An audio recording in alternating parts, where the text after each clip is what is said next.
Okay, so I think Brad, the CTO of ClaimRev, and I discussed having Sherwin open to demystify OpenEMR.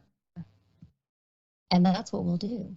Sherwin, if you could introduce yourself and share, educate.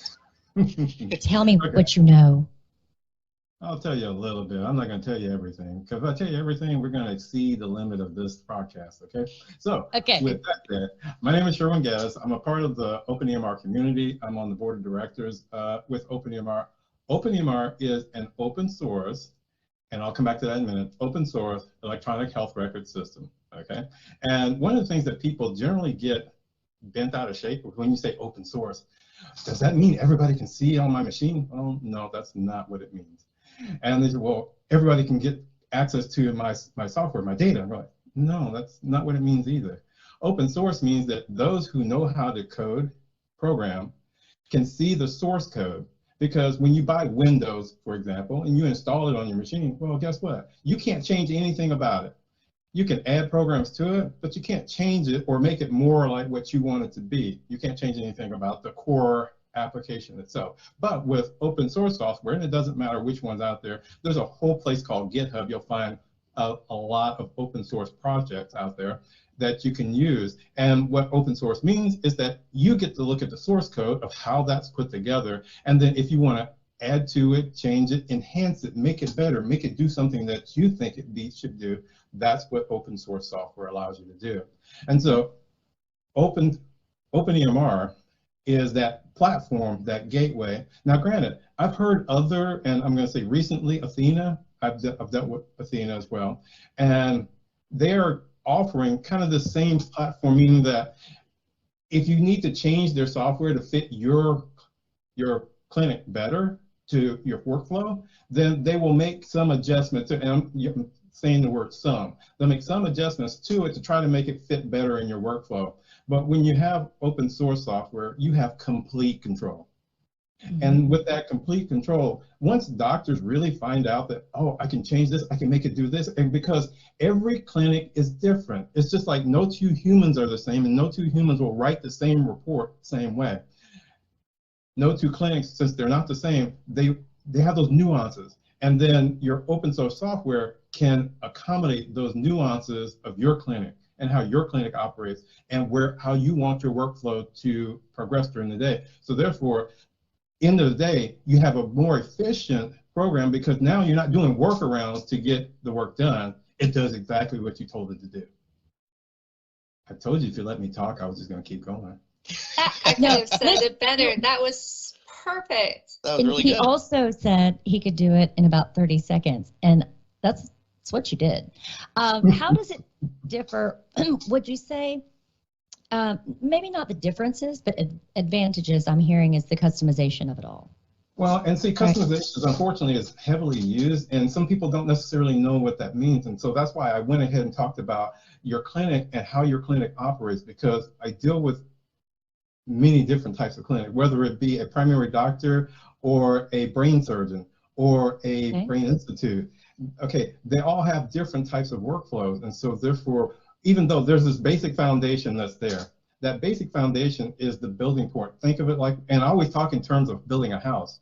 When you build a house, you can start out with a certain set of plans, you know, because you'll go to a contractor and you can buy plans. These plans tells you what your house is going to possibly look like. But as you build that house, guess what you can do? Well, I don't like this room, it's too small. Let's move this room 2 feet that way and then move this wall and so that's what you start doing with OpenEMR, because there are a lot of times when people go into the dashboard and they say, well, I don't need all these panels. Okay, let's get rid of them. And so we take the panels out. Just like if you go in this room, I don't like the paneling in this room. Okay, we take the paneling out of the room so that now it's just white walls. Now what do you want to do? And as we do that, of course, it's being adjusted to the workflow and ideals of that provider and his staff. I always tell people they really need to include their staff in this, because guess what? Your staff is the people that are actually going to be doing the work also. So don't do it without them and say, here you go, because they're going to think of something you didn't. Because it's their job, they do it every day. So this is what's going to enhance and make my job better. So with that platform in place, now granted, I do have people that have taken it just right out of the box and use it. and don't do anything to it. So don't think when you get it, oh no, I'm gonna have to do all this work to it. No, I usually tell people, play around with it for at least 2 weeks. Just see what's all there, because there's so much in it. And we've packed a lot of things in there over the last 10 years that makes it really usable just out of the box. And it can amalgamate to any type of practice that's out there. Again, it may have started out as a primary care project, but it has morphed into behavioral health is big in there as well. And then whether you can do single or group therapy as well. So let's see, the latest I've had come on board, dermatology. Okay, so dermatology, okay. eye clinics, they're dermatology all people. Yes. So again, I've seen it and I've worked with it across many different types of clinic. It's a good platform to start with and grow with. Okay. Do you know, now you're an educator for this, right? Yes, I am. Clearly. I mean, it would be crazy if you were not. But so you may or may not know the answer to this, but I am curious. From a market standpoint, you know, there are traditional EMRs, and now this is a big competitor. You know, it's we call it disruptor, right? But it's beyond that at this point. Do you guys know what you know, kind of the market share? You know, where is OpenEMR in their journey to just taking over? Well, we're a small fish in a big pond, and OpenEMR by itself is used internationally. So it's not just used here in the United States.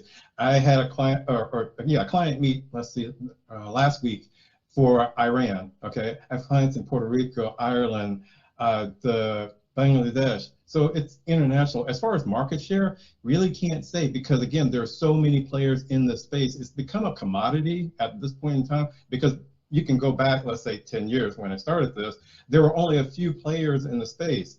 And some of the major players that you've mentioned, like Epic, you know, they established their footprint. McKesson is one of those other big players in the space when the mandate came out. And so as time has gone on, others have jumped on board and have jumped into the space. But we really can't surmise what our footprint is or what our market share is. I can tell you this much, that because I had to look this up yesterday, last week, it was downloaded over 600 times. And in the last 90 days, it's been downloaded more than 10,000 times. That gives some clarity on that question. Yeah. I wish I made OpenEMR. Okay. That's great. That's great. Yeah. Okay, I have a quick short announcement to make. Yeah, of course, swag. We're giving away an Amazon gift card. Thank you, Clinical Me. Now from our sponsors. Okay. So if you wish to participate, make sure that you type something in the comments and say anything. If you say anything, you are a candidate. There you go. All right. Okay. I would say, are there any questions? But like, I don't know how to do that yet because we're doing new things like LinkedIn Live. I'm excited to get to try this and do this. I hope it's working. I think it is. In fact, I've got Facebook Live over here and can't even look at it. I see some comments out there. Hey, come on, comments. We got a question. Go and look at the comments to see here. If you're doing sustain support for solution. Oh, someone's asking about sustaining it after they make adjustments to the solution. Is that hard to do? Okay, that really depends on who you get to do it. Question. I would highly recommend, there is a professional support provider section on the OpenEMR website. Look for a professional support provider that has been doing work on the platform. Yes, you can hire somebody from India to do whatever you want in there, but I have seen it time and time again when people hire someone and again, go for the lowball price on getting something done. And yes, they get stuff done, but guess what? In the next year, when the platform moves forward, you're stuck, because now they have to redo all that work that they did, whatever it was, to make it fit in the new platform. Whereas there are ways to do it as far as a developer goes that I have done it numerous times, where I pick up what we have, put it in the new, and we go on, and it's done within a couple hours. Whereas I've seen others that they have changed it so much from the original that they can't get back in there and change it. So that makes it difficult to move forward. So therefore, it depends on who you get to do your modifications. I mean, if you have a student that's just graduating school, please don't do that, because again, it will work, because coding is really very forgiving. It'll let you do almost anything, and it looks great, but then at the time when it comes to this is grown, or let's say as the resources need to change, guess what? Now I got this box I got technical debt that I got to reconcile. And so therefore you want to make sure that when you're making these changes, or you want to make changes, and you want to keep up with it, you need to make sure that ask the developer that's doing it, can he make it in a module form or modular form? Now granted, yes, you can't see the code and you don't know exactly what they're doing, but at least ask the questions. And if they pause too long, please hang up and call somebody else. Sherwin, you said something that was really radical, and I want to hear it, and I want to learn it, and then I'm going to use it. They need the things they need to reconcile. Could you say that line one more time? I loved it. I don't listen to myself, so I have no idea. Somebody really stop this and rewind it.